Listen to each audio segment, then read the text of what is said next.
feeding low-income children during the COVID-19 pandemic.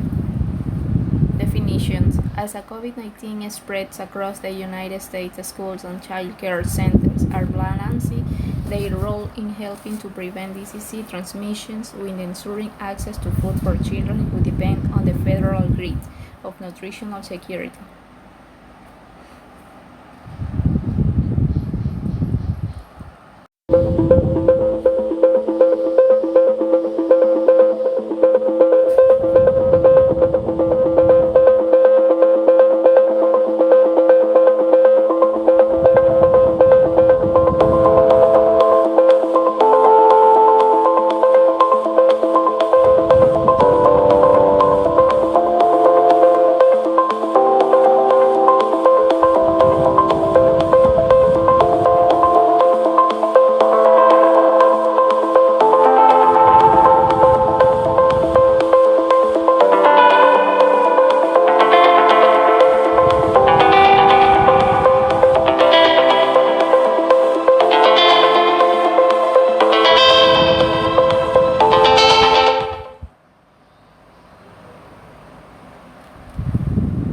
Application in nursing.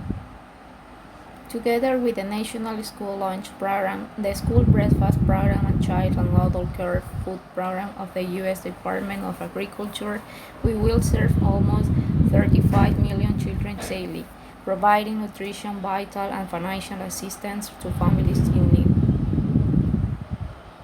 Pros and cons. Meals and snacks from schools or child care centers meet up to the two-thirds of children's daily nutritional needs and are generally healthier than those brought from home. The short-term health effects of skipped meals include fatigue and lowered immune response, which increase the risk of contracting communicable diseases. Issue apply in Ecuador. Given the geographic diversity and variation in the prevalence of COVID-19, solutions for feeding children who generally participate in federal nutrition programs will need to be flexible, tailored, and thoughtful so as not to stigmatize children for receiving emergency meals, which could discourage participation. Federal guidance on the best food handling practices is also needed to reduce viral spread. Conclusion.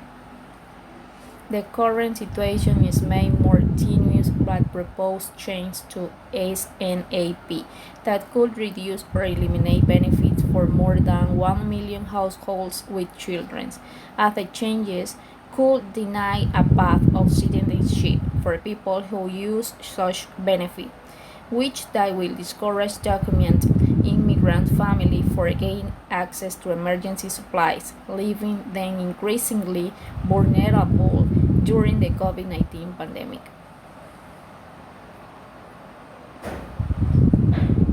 All right, turning now to a very difficult story that we're reporting on. Tens of millions of Americans are unemployed because of the coronavirus crisis, and many people are also dealing with another huge challenge: soaring food prices. The nonprofit Feeding America has a network of 200 food banks and 60,000 food programs across the country. They estimate more than 54.3 million people may face hunger because of the pandemic, including 18 million children.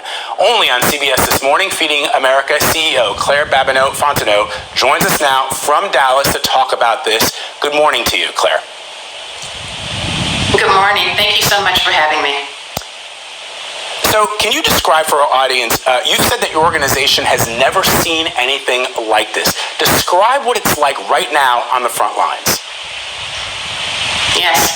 So as you said, we've never seen anything not quite like this. We've seen a significant increase in need and some decrease in supply from some of our traditional sources, and all in the middle of a global health pandemic. So we've had to put in place new protocols to keep the people who need us and the people who are providing those services to them safe. So it's simply unprecedented these times. We just recently engaged in a really extensive research with McKinsey, and what we were able to discover, unfortunately, is that over the course of the next 12 months, our estimate